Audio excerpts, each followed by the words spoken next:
Welcome to Faith and Freedom. For the next few minutes, we hope to inform, inspire, and encourage you as we discuss the legal victories and challenges to your fundamental freedoms and religious liberties. Faith and Freedom comes to you from Liberty Counsel, a civil liberties education and legal defense organization.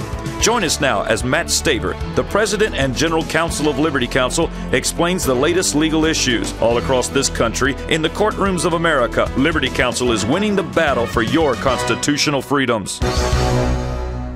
An advocate for explicit sex education affiliated with the National Education Association testifies before the United Nations that we need to get rid of the so-called binary sexual divide. Hi, I'm Matt Staver, founder and chairman of Liberty Counsel and dean of Liberty University School of Law. Joining me is Matt Barber, vice president of Liberty Counsel Action and associate dean of the law school. Matt, it wasn't a few years ago, but when I first heard of this so-called sex is binary, and that's an outdated, antiquated idea, that male and female is an outdated, antiquated, religion-based, bigoted idea. I mean, it's so bizarre that somebody would even say that because it is so objectively obvious and it is part of our everyday reality.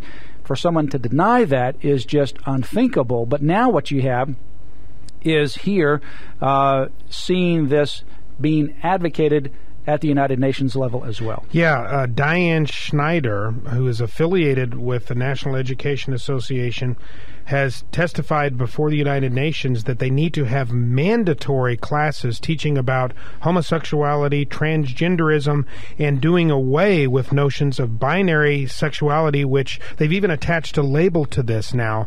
It's called heterosexism, to suggest that sex is clearly designed by God to be enjoyed between a man and a woman within the bonds of marriage. And so they want to get rid of that antiquated teaching that sex is binary, which she says is rooted in religion and family, notions of the nuclear family, of the traditional biological family, mom, dad, and the kids.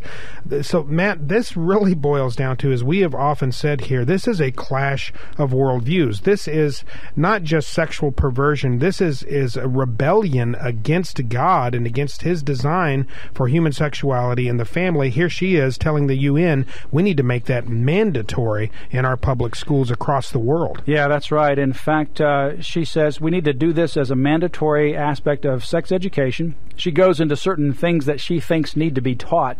I won't even talk about what she says needs to be taught as part of this, but it is to actually free people from the, quote, binary, close quote, definition provided by, quote, religion, close quote, and that's from Diane Schneider in her testimony. A mandatory comprehensive sex education, quote, is the only way, she says, to combat heterosexism and gender conformity, close quote. So you can't teach girls things about being a girl or boys about being a boy because that's heterosexism. You literally have to blow away the obvious. There is no male, there is no female. You know, the implications of this are staggering, but years ago, when we first got into defending marriage as one man and one woman, I and you and others said this is exactly where it's going. People would scratch their heads and say, now that's a little bit extreme. Yeah. How in the world would somebody even dare to suggest that you need to abolish gender? How could you actually do that? It is obvious. It's not rooted in anything other than the objective reality. It is obviously shared by our religion, but it is something that you don't have to be Christian or Jew to understand male and female. It is universal. It transcends time. It's just obvious. And yet they want to abolish that. Why? You have to ask yourself, why do they want to abolish it? They want to have sexual anarchy and absolutely no restrictions on any kind of deviant sex. That's exactly right. No accountability whatsoever. Everything and anything goes, and we'll even put a stamp on traditional notions of sexuality, which happens to be rooted in, silly little things like biology, natural law. We'll call those heterosexism and gender conformity, and instead push ridiculous ideas like men dressing up as women and having sex with whoever, that anything goes, sexual anarchist mentality.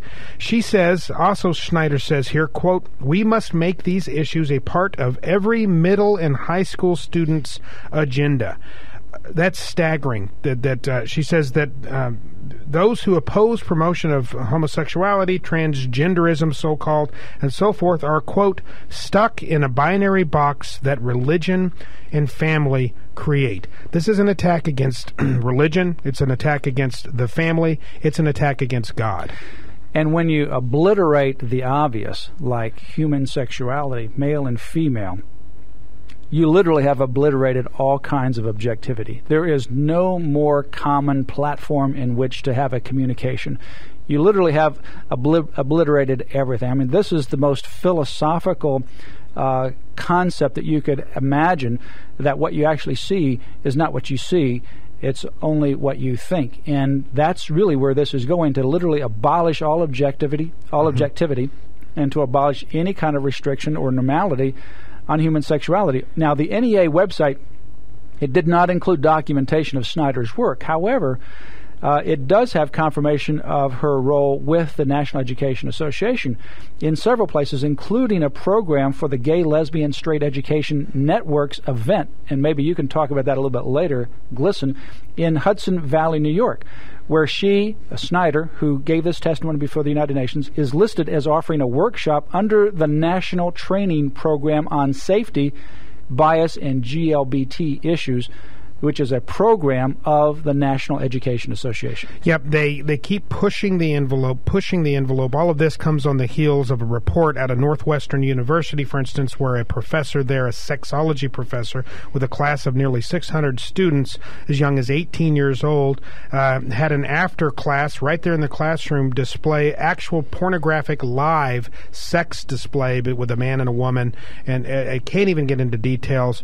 Over 100 students were involved. This is because of the teachings, the sexual anarchist teachings of groups like the National Education Association, who is partnered with GLSEN, the Gay, Lesbian, Straight Education Network. They provide curriculum along with Planned Parenthood, as we talked about a little bit yesterday. They provide the curriculum to poison the minds of these young children, to take a sledgehammer to the cornerstone institutions of marriage and family, to obliterate them, so that, as you point out, so that we literally have as the norm sexual anarchy, anything goes, and Matt, no society that moves in that direction is long for the world. That's right. In fact, there's actually a study on that in terms of those societies that go that direction.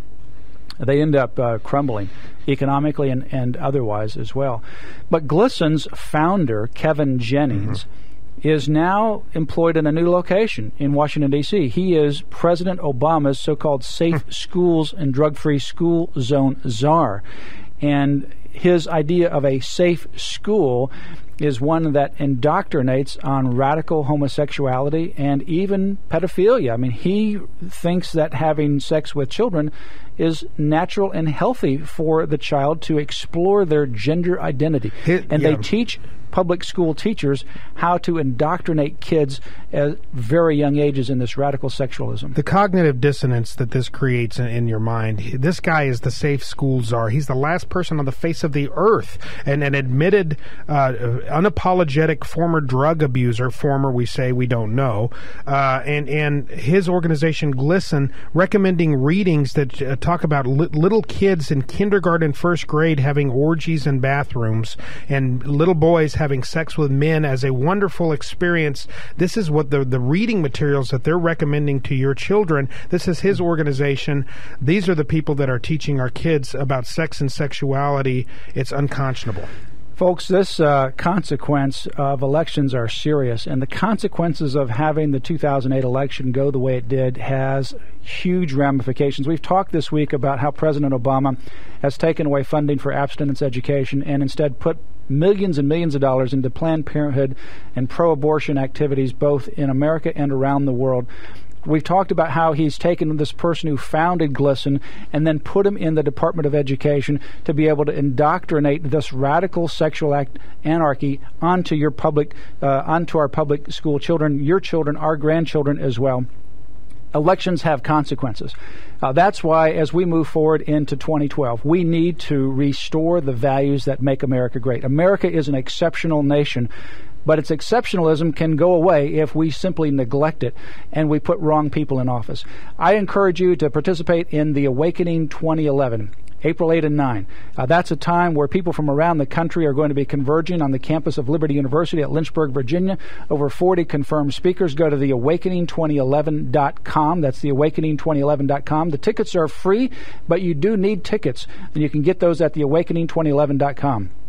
Come, be educated, be energized, and go away and be mobilized to advance our shared core values. Elections have consequences, and people make the difference in elections. Go to theawakening2011.com.